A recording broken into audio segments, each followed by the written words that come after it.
Hay algo interesante que vamos a compartir hoy y es el hecho de no tanto de verlo como un acontecimiento en la vida de Jesús, sino cómo eso ha tenido una influencia sobre nuestra vida hoy. Y por eso quiero compartir hoy 3 maravillas de la resurrección. Así que estamos dispuestos a entenderlas, recibirlas, valorarlas y disfrutarlas. Vamos a leer un pasaje en las Sagradas Escrituras que siempre me ha impresionado a mí cuando he leído este pasaje. Y este pasaje tiene que ver con algo que en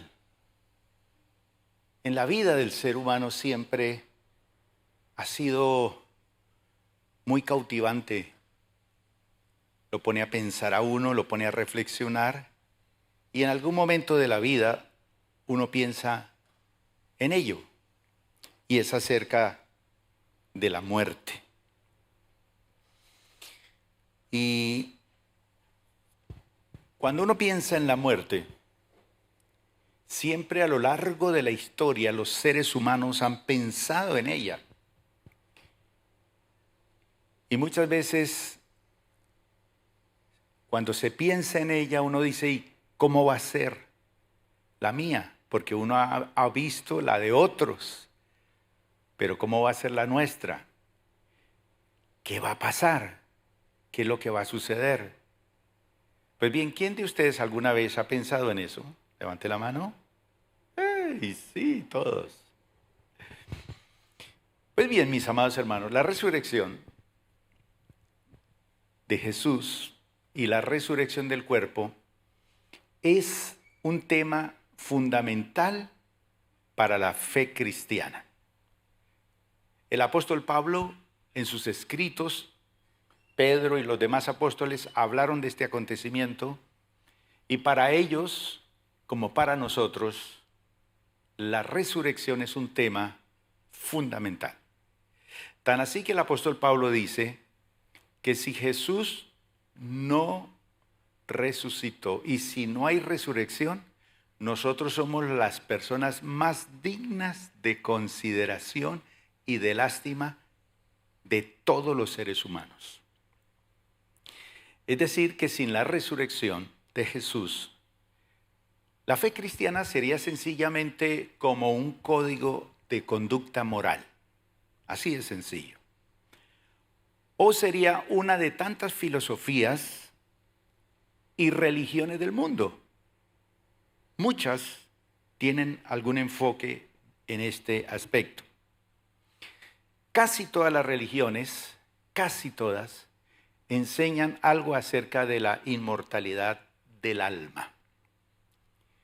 Pero la Biblia enseña la redención y la supervivencia de la persona completa. Fíjese que las demás religiones hablan de la resurrección o de la vida eterna o la supervivencia solamente del alma, la inmortalidad del alma. Pero las Sagradas Escrituras nos presentan a nosotros un tema mucho más amplio y más completo, el tema de la redención y la supervivencia de toda la persona completa. ¿Qué es la persona completa? Cuerpo, alma y espíritu. El cuerpo es la parte externa. El alma es la mente, la voluntad y las emociones, la parte volitiva del ser humano. Y el espíritu es la morada de Dios, es con la cual nos comunicamos y nos podemos comunicar o entrar en contacto con Dios. Ya desde muchos años antes de Cristo, los griegos fueron esa sociedad que enfocó su pensamiento en este tema. Y ellos creían en la vida después de la muerte, pero para el alma, ya que el cuerpo, para los griegos, era la fuente de toda maldad. El cuerpo era malo, malo, malo. Por eso el desprendimiento del alma del cuerpo era deseado. Inclusive algunos de ellos se suicidaban porque decían, yo quiero despojarme de este cuerpo malo para vivir en la plena sabiduría y el entendimiento. Una secta hereje llamada la Gnosis, los gnósticos, ellos compartieron, y esta fue una secta cristiana de los primeros siglos, que compartió ese concepto derivado de la filosofía, que el cuerpo es malo y que el alma es buena. Un dualismo muy sofisticado.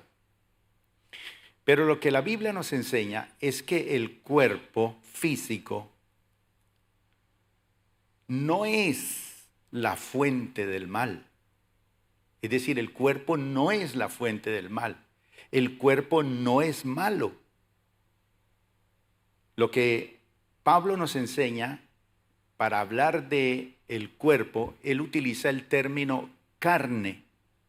Y cuando él hace referencia a la carne, se refiere a la naturaleza pecaminosa y egoísta del hombre. Y esa naturaleza pecaminosa y egoísta se manifiesta a través de las acciones del cuerpo. Y esto se deriva de una mente carnal. Entonces, para los griegos y para otras religiones, el cuerpo es malo. Y ahí radica la maldad. Pero Pablo nos enseña que no, que eso no es así. Por eso, en el cristianismo, la redención incluye el cuerpo. Por eso es que usted y yo vamos a resucitar con el mismo cuerpo, pero con un cuerpo totalmente glorificado. Es decir, el mismo cuerpo que tiene Jesús, después de pasar por la muerte y la resurrección, ese mismo cuerpo, usted y yo lo vamos a tener. Así que, ¿no les parece eso una muy buena noticia? Lindo. Bien. Romanos capítulo 8, versículos 6 y 7 nos dice así. Por lo tanto, permitir que la naturaleza pecaminosa les controle la mente lleva a la muerte. Pero permitir que el Espíritu les controle la mente, el Espíritu Santo, lleva a la vida y lleva a la paz. Pues la naturaleza pecaminosa es enemiga de Dios a ratos. ¿Dice así la Biblia? Esa naturaleza es enemiga siempre, siempre. Nunca ha obedecido las leyes de Dios y jamás lo hará. Entonces Pablo nos va a presentar una lucha entre el cuerpo y el espíritu. El espíritu anhela las cosas de Dios. La carne anhela todo lo pecaminoso. Pero la carne no es mala. Porque Dios estableció desde el principio un propósito para nosotros los seres humanos. La resurrección fue un evento trascendental en la historia.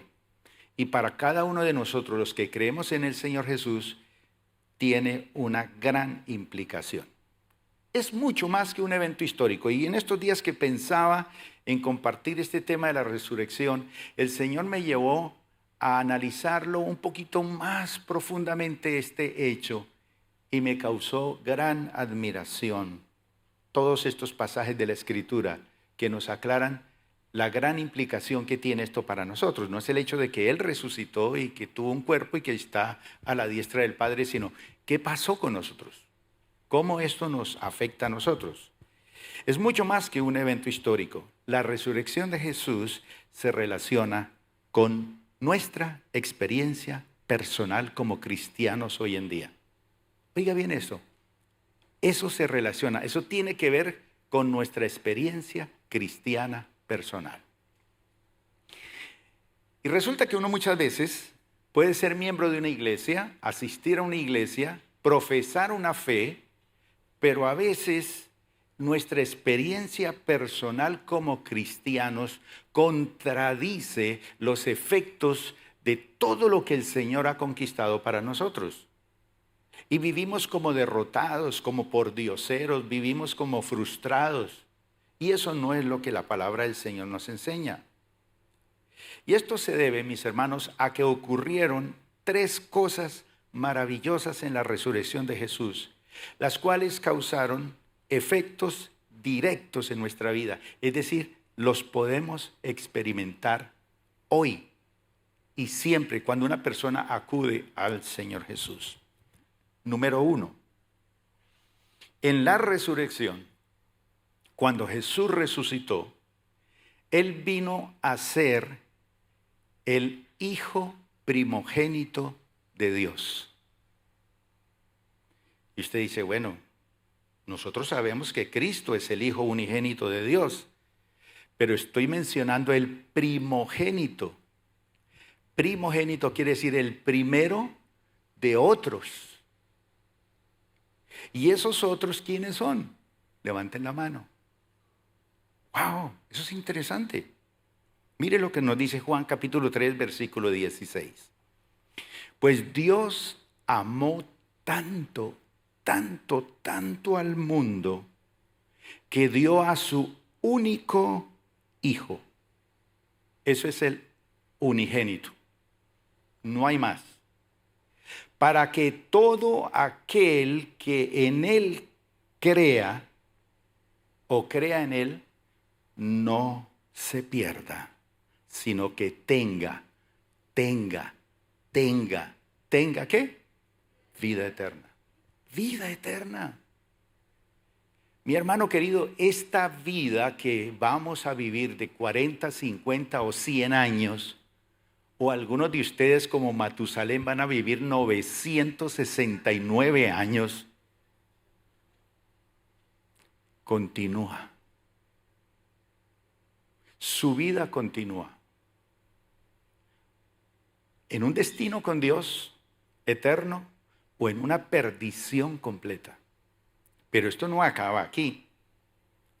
No obstante, el Nuevo Testamento dice que en la resurrección Cristo Jesús vino a ser el primogénito de Dios.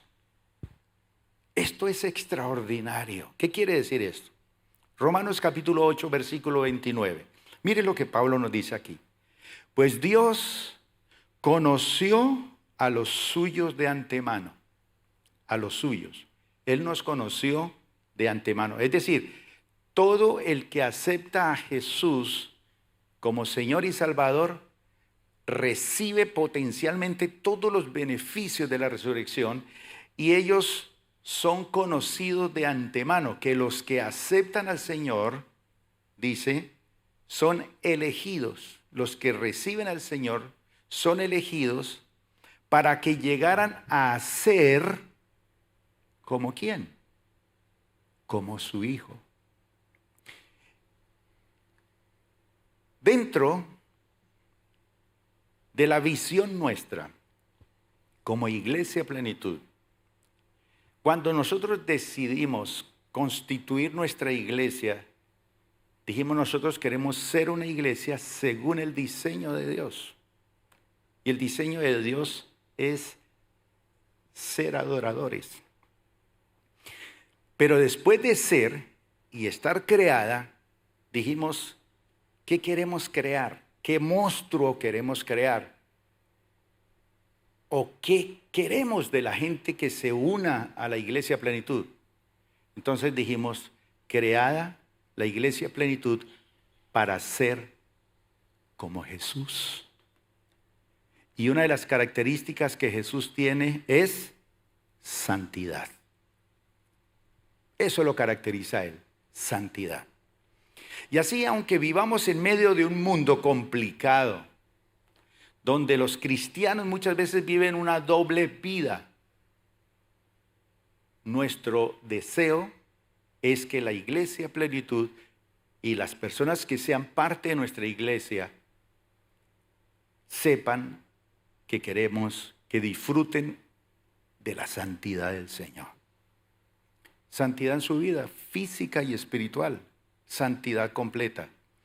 Y dice aquí que Él los eligió para que llegaran a ser como su Hijo, a fin de que su Hijo fuera, ¿qué? Léanlo todos bien fuerte.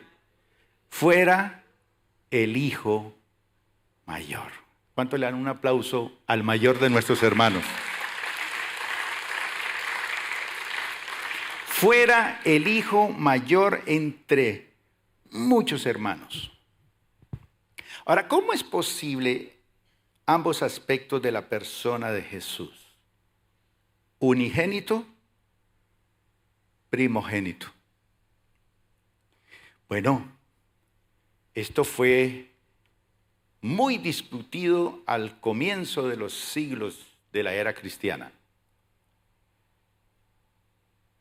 Llegaron a las conclusiones después de muchas discusiones para sentar esos principios doctrinales básicos de la fe cristiana, que Jesús es completamente Dios, pero que también fue completamente hombre. Y ese es uno de los misterios más maravillosos, que Jesús se hizo hombre de carne y hueso. Entonces, en las grandes discusiones de la historia del cristianismo, como había una mentalidad de que el cuerpo era malo, entonces Jesús, ¿cómo podía estar en un cuerpo malo? Pero Jesús se hizo carne, es decir, se hizo igual a nosotros. Vivió como nosotros. Vivió una vida, se limitó a ser como nosotros. Y siendo hombre, se humilló hasta la muerte de cruz. Es decir, que Él vivió como un ser humano común y corriente. Ser hombre, ser humano, es una característica solamente nuestra. Estamos en una galaxia, nuestra galaxia, que es como una espiral, que si usted decide ir de un lado al otro lado, gastaría 1.000.000 de años viajando en su carro a 300.000 kilómetros por segundo. Gastaría 1.000 años en una galaxia como la nuestra. Y hay millones y millones y millones y millones y trillones de galaxias. La discusión es, ¿hay vida en otros mundos? Como complicado viajar 1.000.000 de años para encontrarnos con ellos a la velocidad de la luz. Muy complicado. Pero sí hay otros seres. La Biblia nos enseña eso. Pero a nosotros nos correspondió ser hombres y mujeres. ¿Y cuántos de ustedes a lo mejor han dicho, qué jartera vivir la vida? Enfermarse, envejecer, morirse. Para muchos filósofos la vida ha sido una náusea. Y han querido y se han quitado la vida. Pero el hecho de que Jesús se haga hombre, el Hijo eterno de Dios, que es divino, que es Dios, viene a ser un humano genuino. ¿Y por qué? Para cumplir un propósito de Dios. Es decir, Él se hizo humano, murió y resucitó y tiene una vida resucitada, eterna, para que esa vida la recibiéramos nosotros y que su vida al recibirla nos conectemos unidos a Él, y el que está unido al Señor siempre permanecerá con vida. Vida eterna. Bueno, ese aplauso estuvo ahí como tranquilos. Guárdelo para más adelante. Yo sé que a mí me emocionó esto cuando estaba leyendo la palabra del Señor. Decía, que comparto el domingo con mis hermanos. Siempre se habla de la resurrección, pero yo quiero, Señor, dar algo un poquito más profundo. Y me enloqueció un momentico al pensar en todo esto.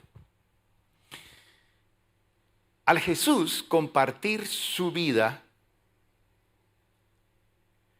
es decir, se hace como nosotros, como seres humanos, y al pasar por este proceso e ir a la cruz y morir y resucitar, seríamos entonces sus hijos. ¿Para qué? Para expresarlo a Él y para representarlo a Él en la tierra.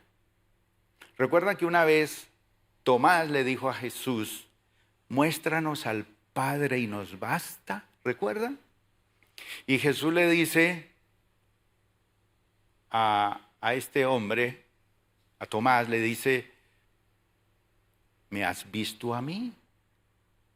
Si me has visto a mí, has visto al Padre. Alguien le puede decir a usted, muéstreme a Jesús. Si me ha visto a mí, ha visto a Jesús. Porque ese fue el plan de Dios, que nosotros también expresemos y demos a conocer y representemos a Jesús en la tierra. Obviamente, con todas las limitaciones que implica ser humano y representar al Señor en un mundo que está al revés. Como decía el filósofo, en un mundo al revés, vive tú al revés. Entonces, cuando Jesús resucita de entre los muertos, Él con su humanidad vino a ser el primogénito de Dios. ¿Por qué? Porque resulta, y en estos días leí algo acerca de el paraíso, dónde quedaba el paraíso. Ya han buscado los arqueólogos y todo, el paraíso, y otros más elevados dicen que eso estaba por allá en la Atlántida, otros dicen que está en los Estados Unidos y otros dicen que está por allá en el Medio Oriente. Fue un lugar especial, pero lo más importante es que cuando Dios crea al hombre y a la mujer, son dos seres humanos y Él les da una orientación y les da a elegir. De todo ustedes pueden comer, es una elección, pero de esto no. El árbol del conocimiento del bien y del mal. Pero ellos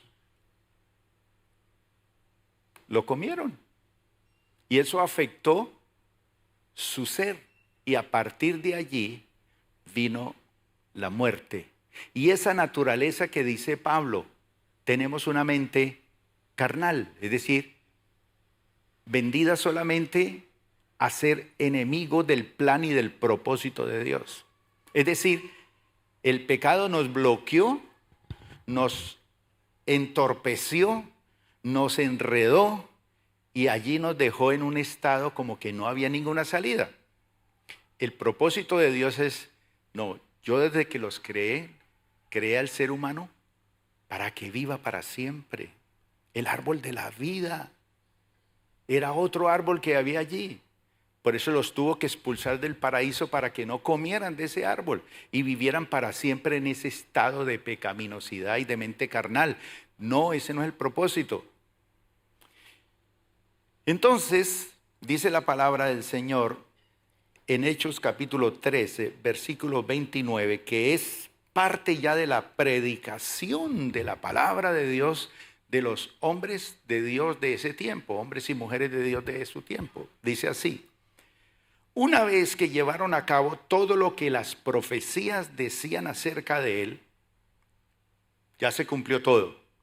¿Qué hicieron? Lo bajaron de la cruz y lo pusieron en una tumba. Pero Dios lo levantó de los muertos. Y durante varios días se apareció a los que habían ido con él de Galilea a Jerusalén. Actualmente ellos son sus testigos al pueblo de Israel. Esto lo está diciendo Lucas.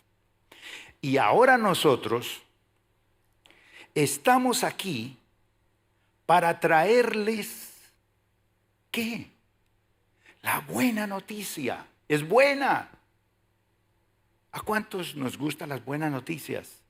Esta es la mejor de todas. Mire, la promesa fue dirigida a nuestros antepasados. Y ahora Dios nos la cumplió a nosotros. ¿Quiénes? Los descendientes. ¿Por qué? ¿Cómo? ¿Cómo nos apropiamos de las promesas? Del plan de Dios perfecto. Dice, al resucitar a Jesús. Esto es lo que el segundo salmo dice sobre Jesús. Tú eres mi hijo, hoy he llegado a ser tu padre. ¿Y por qué dice eso? Porque en la resurrección, Él fue engendrado por Dios y así llegó a ser el hijo primogénito de Dios entre muchos hermanos.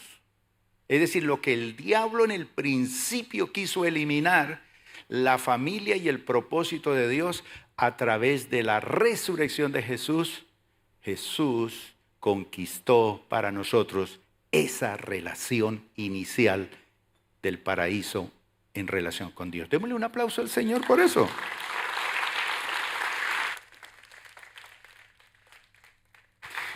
Romanos capítulo 8, Pablo dice así, versículo 29. Escuche bien lo que dice Pablo. Pues Dios conoció a los suyos de antemano y los eligió para que llegaran a ser, ¿como quién? Como su hijo. Una de las características que uno nota en un niño es que cuando uno lo observa, le nota que trae cosas de la mamá, cosas de su papá, cosas de los abuelos. Y uno mira todas esas cosas y uno dice, ¡qué maravilla! Pero aquí dice que Él nos eligió para que llegáramos a ser como su hijo, a fin de que su hijo fuera el hijo mayor entre muchos hermanos. Después de haberlos elegido, Dios los llamó para que se acercaran a Él. Él no está tan lejos. Eso fue la conquista más maravillosa en la resurrección, lograr la cercanía de Él. En el Antiguo Testamento era un Dios lejano, en la nube, en las montañas, en el trueno, en la tormenta. Ahora cambian las cosas. Me puedo acercar a Él. Hay gente que uno no se le puede acercar porque andan con 10 camionetas y guardaespaldas y toda esta cosa. Pero Jesús nos abrió el espacio para que nos acerquemos a Dios. Y una vez que los llamó, oiga bien, los puso en la relación correcta con Él. ¿Dónde se dañó esa relación correcta con Él? Allá en el paraíso.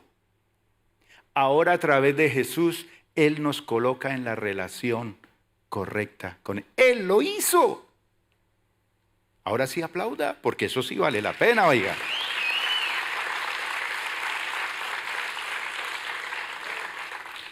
Pero hay más, mire el postre. Y luego de ponerlos en la relación correcta con Él, les dio más. ¿Qué les dio? Su gloria, su gloria, su gloria. Puedo vivir en su gloria.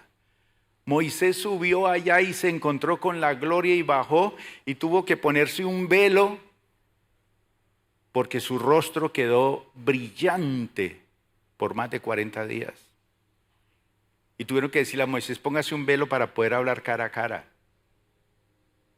Ahora nosotros, a través de Jesús, podemos disfrutar de su gloria.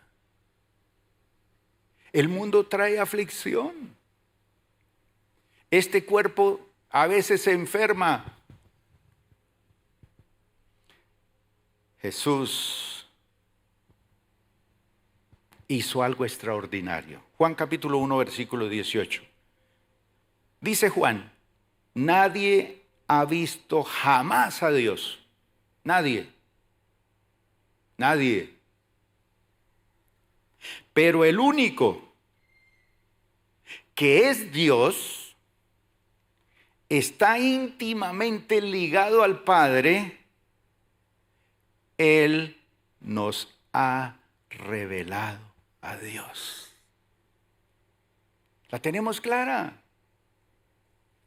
Y en Juan 3:16 dice, Dios amó tanto al mundo que dio a su único Hijo para que todo el que crea en Él no se pierda, sino que tenga vida eterna. Es decir, que después de la resurrección de Jesús, Él vino a ser el primogénito, el hermano mayor, porque Él vino a darnos vida. Y dice la palabra que estos hijos somos nosotros. Es decir, llegamos a ser los muchos hijos de Dios con Cristo, el hermano mayor. Aplausos para el hermano mayor. Colóquense de pie, mis hermanos, porque esto hay que leerlo de pie. 2 Corintios 4. De pie, pues. Como quien dice, ánclese bien, porque si hay algo lindo es la palabra de Dios que nos ancla en Él. Usted no es cualquier ser humano. Si usted aceptó a Jesús, Jesús es su hermano mayor. Su Padre es Dios. Yo sé que los dos apellidos que tenemos traen un linaje por lado y lado. Los Herrera traen unas cosas, los Romero traen otras cosas. Sí. Enfermedades, cáncer, pobreza, ruina, divorcios, separaciones, enfermedades, drogadicción, miseria, abandono. Seguro. Pero cuando yo acepto a Jesús, Él me imparte toda esa bendición y me hace su hermano, con todas las características de mi Padre Dios. Entonces todos los linajes, todos esos lastres que yo traía familiarmente quedaron anulados porque quedaron clavados en la cruz para siempre, mi hermano.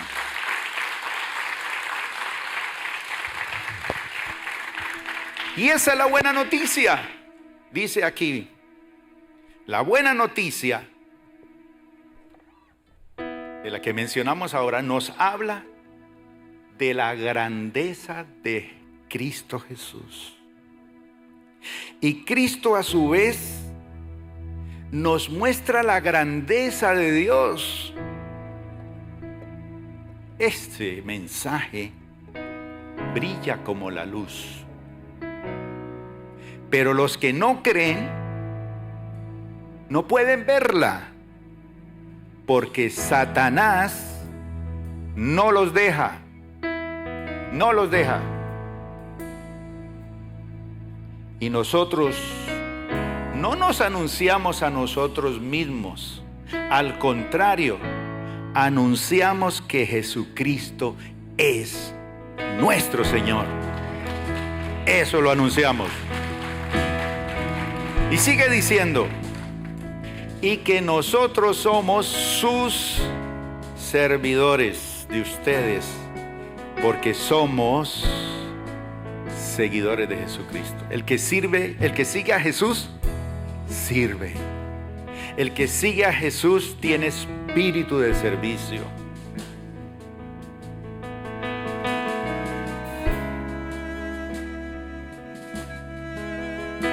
Cuando Dios creó el mundo, allá, principio, dijo, que brille la luz. ¡Pah! Que brille la luz. Donde ahora hay oscuridad. Y cuando nos permitió entender, con esa mente enferma, carnal que dijo Pablo, cuando nos permitió entender la buena noticia, porque esa se entiende cuando Jesús entra en nuestra vida, dice que también iluminó nuestro entendimiento. Esto es maravilloso, para que por medio de Cristo conociéramos su grandeza. Y cuando Dios nos dio la buena noticia, puso, por así decirlo, oiga bien, un tesoro en una frágil vasija de barro. Así, cuando anunciamos la buena noticia, la gente sabe que el poder de ese mensaje, el de la resurrección, el de la vida, viene de Dios y no de nosotros, que somos tan frágiles como el barro. Por eso, aunque pasamos por muchas dificultades, no nos desanimamos. Tenemos preocupaciones, pero no perdemos la calma, porque el que está en nosotros es más poderoso que el que está allá afuera. La gente nos persigue, pero Dios no nos abandona. Nos hacen caer, pero no nos destruyen. A donde quiera que vamos todos pueden ver que sufrimos lo mismo que Cristo y que por obedecerlo estamos siempre en peligro de muerte. Pero también pueden ver, oiga bien,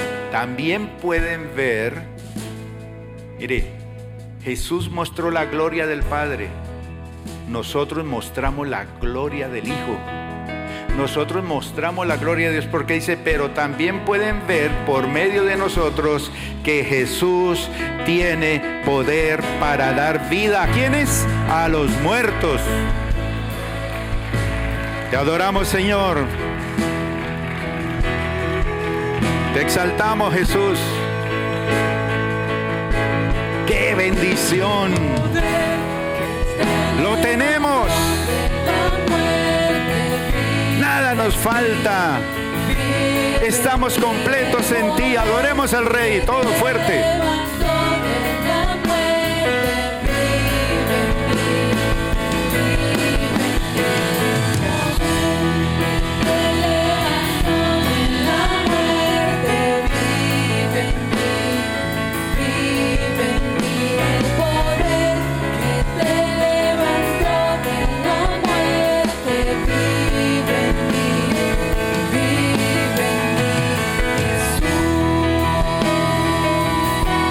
Señor.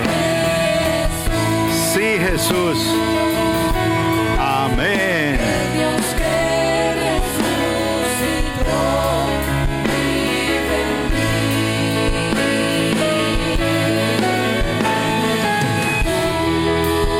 Gracias, Señor, te adoramos.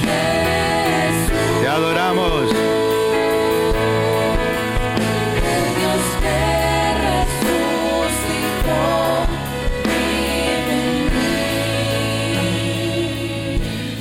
Voy a continuar leyendo el pasaje. Ahí quedamos en que también ellos pueden ver por medio de nosotros que Jesús tiene poder para dar vida a los muertos. Este es un instrumento de vida. Y dice, y así, mientras nosotros vamos muriendo, dicen los apóstoles, ustedes van cobrando nueva vida. La Biblia dice, yo confié en Dios y por eso hablé. Pues nosotros también confiamos en Dios y por eso anunciamos la buena noticia.